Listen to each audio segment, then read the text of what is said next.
Hey everybody, it's Mike, and I'm coming to you. It's kind of early in the morning here in Boston, but this is maybe the most important video that I've ever put on Facebook.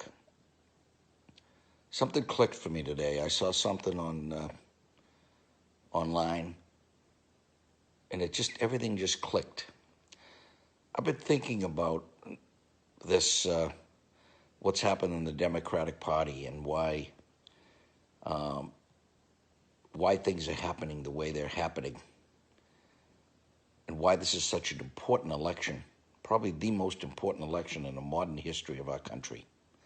Now, I'm going to tell you why. I want you to pay attention, because they may take this video down because it doesn't fit the agenda of the left. But while it's up, share it and let as many people see it as you can. It's very important. I was waiting in line at a grocery store today. Went to buy some groceries, and I had my mask on. And I'm waiting in line. I'm third in line getting to the cash register. And I'm thinking, why is it okay for me to be here? Why is it safe for me to be here with a mask on? And yet I can't go and vote with the mask on. What's this big deal about mail-in votes? Why are the Democrats so insistent on having mail-in votes? If you could go to a grocery store and vote, why can't you go to the poll and vote? Now, here's the important question. You know, a lot of the arguments over the last year or two have been about the Constitution and how important a document it is, or maybe it isn't important anymore in the modern world and everything. But here's a very, very important thing about the Constitution. The argument against mail-in voting is that it's going to probably take months to count the votes that are taken by mail-in, because they just can't be counted the normal way. They got to be verified. They got to, people can refute them, whatever. Probably what's going to happen, that no matter how this election comes out, but especially if there are a handful of states that vote mail-in, if Trump wins the election, guaranteed it'll be a winner will not be chosen, because they're going to refute the results. And here's where the Constitution comes in. Do you know what the Constitution says about an election?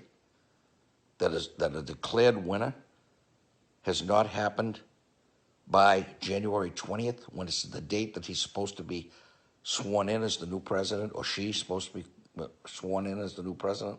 You know what the Constitution says about that? That an interim president will be installed at that point. And guess who that interim president is? None other than the Speaker of the House. Yes, Nancy Pelosi.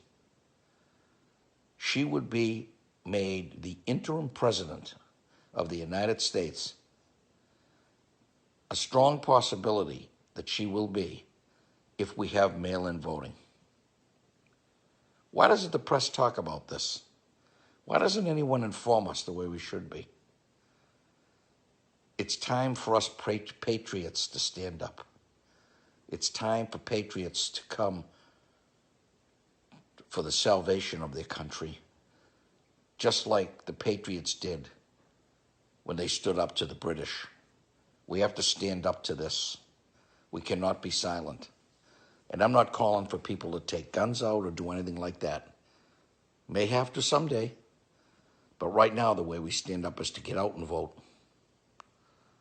and to make sure that Trump wins.